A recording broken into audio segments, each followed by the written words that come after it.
ভারতের হায়দ্রাবাদ থেকে বাংলাদেশ ফেরার পথে পশ্চিমবঙ্গের হাওড়া থেকে এক নাবালক সহ 4 জনকে গ্রেফতার করা হয়েছে।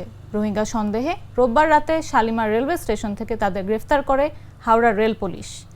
হাওড়া জিআরপি সূত্রে জানা গেছে, অনেক দিন আগে মিয়ানমার থেকে তারা বাংলাদেশে এসে কক্সবাজারে একটি শরণার্থী শিবিরে ছিলেন।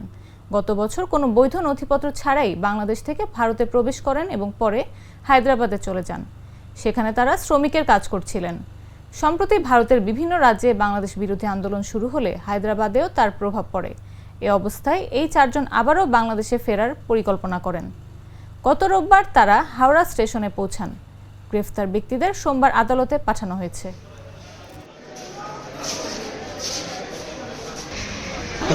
থাকো কোথায়? বাড়ি কই? बारी बांग्लादेश में रेफ्यूजी कैंप है।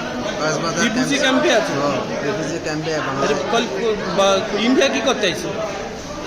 इंडिया में काम करने के लिए ऐसे हम। काम करने लेके आइছিল? আচ্ছা, তো কোথায় ধরছে তোমারে? मैं हैदराबाद था। हाँ, हैदराबाद में इनिशियर का काट है। अच्छा। सरकार का इधर का তো বাংলা বলতে পারো না করতে পারেন। কেন? তুমি তো বাংলাদেশের লোক। আমি बांग्लादेश में बर्मा का लोग है। 2017 में बांग्लादेश में आया। আচ্ছা बांग्लादेश का कॉक्सबाजार कुतवालम कैंप से हुआ है। अच्छा, कॉक्सबाजार कैंप से आया? हाँ काम से। अच्छा, फिर শালিমার আমার একটা স্মার্ট সিদ্ধান্তে 25% গ্যাসের খরচ কমেছে। ভাবছেন কিভাবে?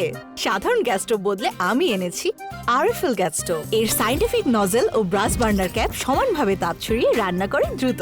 তাই গ্যাসও বাঁচায় 25%, টাকাও বাঁচে 25%। আরএফএল গ্যাস স্টোভ নিরাপদ ও গ্যাস সাশ্রয়ী।